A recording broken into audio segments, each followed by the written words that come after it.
जय हिंद दोस्तों, अनुग्रह आईएएस एकेडमी में आप सभी लोगों का स्वागत है। आज जो हमारा सब्जेक्ट है वो क्या है? सरकारी बजटिंग। ठीक है, बजट से क्वेश्चन हमेशा आते हैं और आते भी रहेंगे क्योंकि ये एक आकर्षण का विषय है। ठीक है, तो आज इसे हम जीरो से हीरो लेवल तक का समझने की कोशिश करेंगे, एकदम जीरो से समझेंगे इसे, है ना। तो ध्यान रखना, हो सकता है ये फर्स्ट लेक्चर में खत्म हो जाए, वो हो भी सकता है ना भी हो। तो अपना उद्देश्य ये है कि शुरू से लेके अंत तक अगर हम यूपीएससी चाहे पीएससी इनके अगर हम मेंस लिख रहे हैं तो भी हमारे लिए ये बहुत ही ज़्यादा महत्वपूर्ण रहेगा। बहुत ही अच्छे तरीके से समझाने की कोशिश करूंगा मैं। ठीक है, बजट पास करने के लिए 109 बिल पास करना होता है। ठीक है, सबसे पहले बजट को पास करने के लिए बजट को पास करने के लिए 109 जो बिल होता है उसे पास करना होता है। ठीक है, पहला पॉइंट तो हमारा ये है। बजट पास करने के लिए, सरकारी बजटिंग या बजट पास करने के लिए सबसे पहले मैंने क्या बताया, 109 बिल पास करना जरूरी है। ठीक है, अब बजट क्या है? आवश्यकता और आपूर्ति दोनों है ना। तो पहले हम क्या लिखें? आवश्यकता। ठीक है, आवश्यकता। और दूसरा क्या बताया मैंने आपको? आपूर्ति। ठीक है, आपूर्ति। ठीक, आवश्यकता और आपूर्ति। अब देखो, आवश्यकता क्या? राज्यकोषीय नीति, मतलब साल में एक बार होता है ये राज्यकोषीय नीति, है ना। और किसके माध्यम से लागू होता है? बजट के माध्यम से। तो आवश्यकता क्या है? राज्यकोषीय नीति की, है ना। आवश्यकता क्या है? राज्यकोषीय नीति की आवश्यकता है। राज्यकोषीय नीति की आवश्यकता है। और किसके माध्यम से राज्यकोषीय नीति जो है लागू होता है? तो बजट के माध्यम से। किसके माध्यम से? बजट के माध्यम से। समझना, सरकारी बजटिंग आवश्यकता और आपूर्ति दोनों के लिए होता है। ठीक है, ये पॉइंट याद रखना। आवश्यकता राज्यकोषीय नीति की आवश्यकता होती है और इसमें जो बजट पास करने का वो होता, बजट होता है, वो राज्यकोषीय नीति के लिए होता है। ठीक है, राज्यकोषीय नीति में जो बजट लागू किया जाता है, अगर पूछा जाए राज्यकोषीय नीति जो है साल में एक बार होता है, बजट के माध्यम से इसे लागू किया जाता है। ठीक है, वह नीति जो आवश्यकता आपूर्ति के सिद्धांत पर काम करती है, वह नीति जो आवश्यकता आपूर्ति के सिद्धांत पर काम करती है, तमाम लोगों के आवश्यकता पूरी नहीं हो पाई है। ठीक है, नहीं हो पाई है, इसके लिए जो नीति काम करती है उसे राज्यकोषीय नीति कहा जाता है। ठीक है, राज्यकोषीय नीति क्या? वह नीति जो आवश्यकता आपूर्ति के सिद्धांत पर काम करती है, आवश्यकता और आपूर्ति दोनों के सिद्धांतों पर काम करती है। ठीक है, तमाम लोगों की आवश्यकता पूरी नहीं हो पाती है या नहीं हो पाई है, इसके लिए जो नीति काम करती है, बहुत सारे लोग हैं जिनकी मतलब आवश्यकता पूरी नहीं हो पाती, तो उनके लिए जो नीति काम करती है उसी को हम क्या बोलते हैं? राज्यकोषीय नीति कहते हैं। ठीक है ना।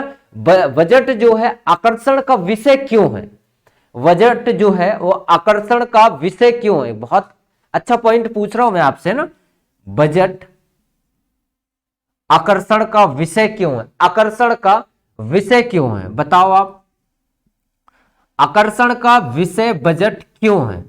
हर एक व्यक्ति बजट की ताक में क्यों रहता है? क्या आया, क्या नहीं आया? ठीक है, तो देखो, सबसे पहले जो लोग सक्षम हो गए हैं और आर्थिक गतिविधियों से जुड़ गए हैं, पहला पॉइंट तो ये है, जो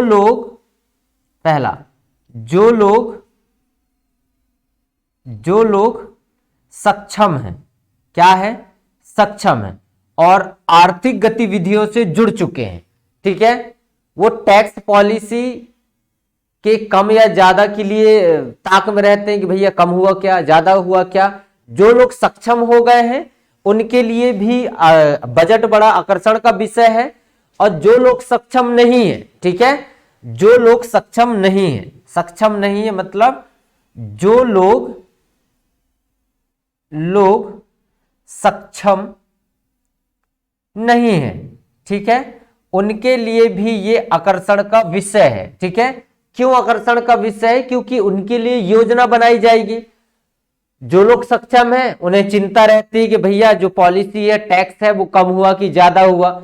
और जो लोग मतलब सक्षम नहीं है, आर्थिक गतिविधियों से सक्षम नहीं है, वो लोग क्या करेंगे, योजना के लिए, मतलब कौन कौन सी योजना इनके फायदे के लिए आया है, कौन सी योजना इनके फायदे के लिए नहीं आया है ना। तो ये चीज है। अब देखो, जो सक्षम है, अगर समझना, जो सक्षम है, जो सक्षम है, जो सक्षम है, ठीक है, तो सक्षम किस रूप से हो सकते हैं भैया? इसके पास में रोजगार भी होगा, क्या क्या, रोजगार भी होगा और स्वरोजगार भी होगा, ठीक है, ठीक, रोजगार और स्वरोजगार दोनों होंगे, ठीक है। जब इसके पास में दोनों होगा तब ये व्यक्ति टैक्स देगा। समझ में आ रहा? सक्षम टैक्स के नीति के लिए होगा, टैक्स के नीति के लिए होगा। समझना, अभी मैं आपको बजट को बहुत अच्छे से पढ़ाऊंगा, मगर कुछ चीजें हैं जो अपने को समझना बहुत जरूरी है ना। समझना इसलिए जरूरी है क्योंकि हम बहुत सारी चीजें स्किप कर जाते हैं फैक्चुअल के चक्कर में। तो फैक्चुअल को साइड में करो, अभी चीजों को समझो। अगर चीजें समझोगे तभी जाके आपको बजट एकदम क्लियर दिमाग में सेट होगा, ठीक है। टैक्स के नीति, टैक्स के नीति के लिए, ठीक है। अब देखो, जो सक्षम नहीं है, जो सक्षम नहीं है, ठीक है, जो सक्षम नहीं है, समझना, जो सक्षम नहीं है तो उनके पास तो दोनों चीज नहीं है। एक तो रोजगार भी नहीं है, ठीक है, और दूसरा स्वरोजगार भी नहीं है, ठीक है। रोजगार और स्वरोजगार नहीं है तो वो किन के माध्यम से टिका रहेगा? तो कल्याणकारी योजना के माध्यम से टिका रहेगा। किसके माध्यम से टिका रहेगा? कल्याणकारी योजना के माध्यम से टिका रहेगा, याद रहेगा, ठीक है। जो सक्षम है वो टैक्स की नीतियों के माध्यम से टिका रहेगा। जो सक्षम नहीं है उन्हें क्या देखा जाए? जिनके पास रोजगार और स्वरोजगार दोनों नहीं है ना, जॉब भी नहीं है और बिजनेस भी नहीं है, तो वो कल्याणकारी योजना के तहत वो जुड़ा रहेगा, ठीक है। ये पॉइंट समझ में आए? एक एक पॉइंट। आवश्यकता आपूर्ति राज्य कोषीय नीति क्या होता है? अभी जस्ट बताया, वह नीति जो आवश्यकता आपूर्ति के सिद्धांत पर काम करती है, ठीक है। अगर जैसे बोला जाए तमाम लोगों की आवश्यकता अगर पूरी नहीं हो पाती है, उनके लिए नीति, जो नीति काम करती है वही क्या राज्य कोषीय नीति कहा जाता है, ठीक है। चलो आगे समझें। और अब देखो बजट, है ना, बहुत सारे बोल रहे हैं सर बजट क्यों नहीं बता रहा? बजट बता रहा हूं मेरे भाई, बता रहा हूं, है ना, ठीक है। अब देखो, शब्द है बजट। क्या शब्द है? बजट, है ना। सब लोग यही बोलते हैं सर बजट, बजट, ठीक है। अब लो, बजट, बजट किसे कहते हैं? बजट भाषा, जो बजट भाषा है वो फ्रांसीसी के बुजटे शब्द से लिया गया है। जो बजट भाषा है, बजट भाषा फ्रांसीसी के बुजटे से लिया गया है। बजट भाषा फ्रांसीसी के बुजटे से लिया गया है, ठीक है। बुजटे शब्द से बना है। बुजटे किससे? बुजटे शब्द से बना है, शब्द से बना है, ठीक है। बुजटे शब्द फ्रांसीसी के शब्द से बना है, जिसका अर्थ क्या होता है? तो ये बुजटे का अर्थ होता है थैला। क्या होता है? थैला। विशेष रूप से याद रखना, बुजटे का अर्थ क्या होता है? थैला होता है। अब मैंने बताया बुजटे का अर्थ क्या बताया मैंने? थैला। थैला या तो बोल दो पर्स। अब मेरे भाई, जो पर्स होता है वो पर्स में क्या होते हैं? हिसाब किताब होते हैं, है ना। पर्स में क्या होते हैं? हिसाब किताब होते हैं। थैला में क्या होता है? हिसाब किताब होता है, ठीक है। अब पर्स जो है उसमें क्या होता है? हिसाब किताब। हिसाब किताब, हिसाब का मतलब आय और किताब का मतलब व्यय।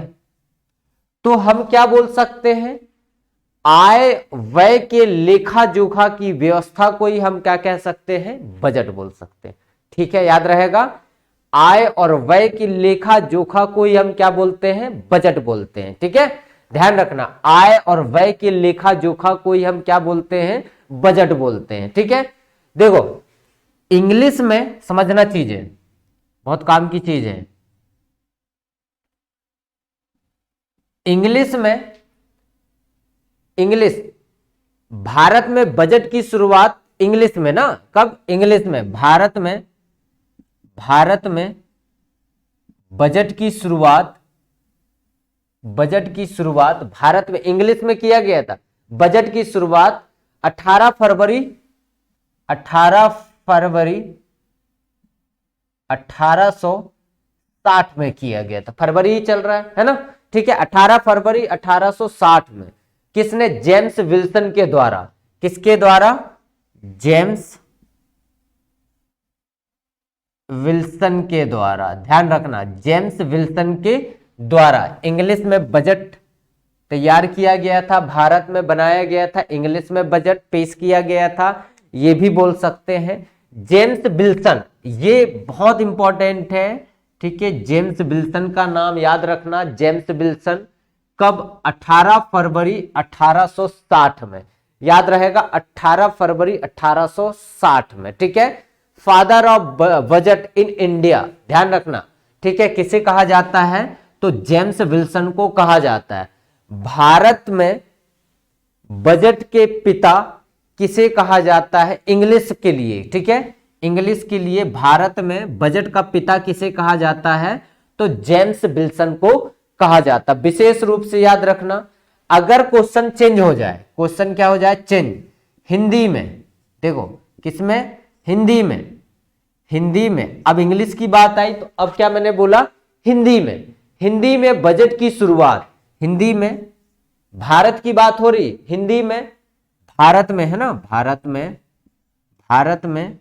हिंदी में बजट की, हिंदी में, भारत में हिंदी में बजट की शुरुआत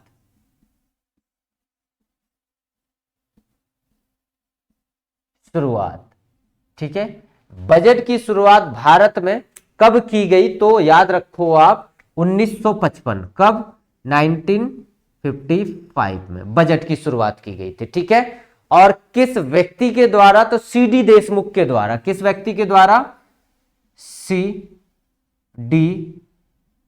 देशमुख। अब देखना, ये व्यक्ति जो है बड़ा ही प्रचलित व्यक्ति थे, क्यों, इनका रीजन ये था कि ये जो व्यक्ति थे 1916 में आईसीएस फर्स्ट रैंक लेके आया था इन्होंने, है ना। तो ध्यान रखना 1916 में आईसीएस सिविल सर्विसेज में कौन सी रैंक, फर्स्ट रैंक लाने वाले व्यक्ति का नाम यही है। ठीक है, इसलिए ये व्यक्ति चर्चित थे, प्रचलित थे, है ना। अब देखना चीजें यहां तक आपको समझ में आए अच्छे से, है ना। अब देखो गवर्नमेंट या सरकारी बजटिंग जो है आय और व्यय की लेखा जोखा है। अब आय क्या होता है, व्यय क्या होता है, वो भी समझो। अगर आय को नहीं समझोगे, व्यय को नहीं समझोगे तो आपके साथ प्रॉब्लम हो जाएंगे। ठीक है, चलो आगे समझते हैं बाद में, है ना। यहां तक आपको A to Z चीजें अच्छे से समझ में आया। ठीक, आगे बढ़ते चलो।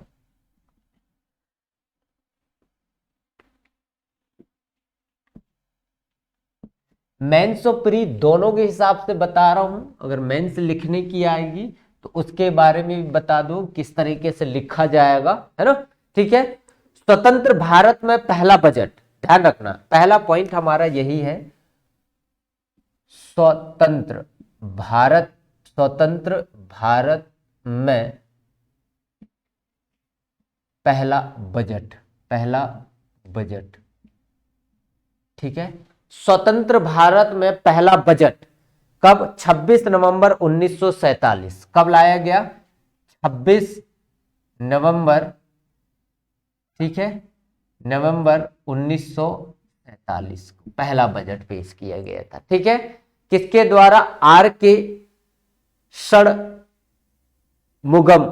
शेट्टी के द्वारा, है ना, आर के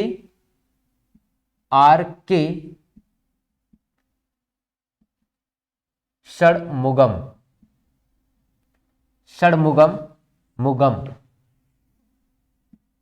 शेट्टी,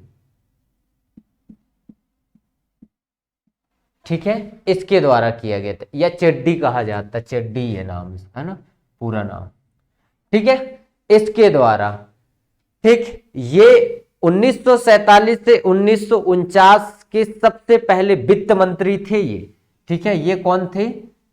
वित्त मंत्री, पहला वित्त मंत्री यही है, पहला वित्त मंत्री आर के षणमुगम चेड्डी, ठीक है। 1947 से लेके 1949 में ये वित्त मंत्री थे, विशेष रूप से याद रखना, ठीक है। स्वतंत्र भारत के वित्त मंत्री पहले कौन थे, बाद में कौन, दूसरे तीसरे, ये सारे नाम आपको बता रहा हूं मैं, है ना, एक एक करके आपको मैं डिस्कशन में लेते चल रहा हूं, ठीक है। चलो हम कोशिश करेंगे कि कल ये क्लास जो रहेगी हमारी बजट की, वो क्लास हम कल निरंतर कंटिन्यू करेंगे, क्योंकि अभी समय ज्यादा हो रहा है, ठीक है।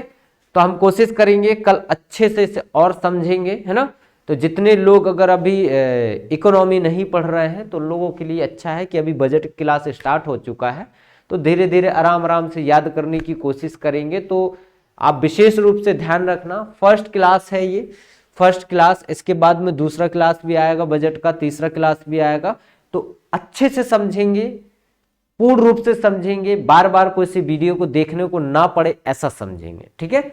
तो चलो मिलते हैं कल एक अच्छे वीडियो के साथ, धन्यवाद।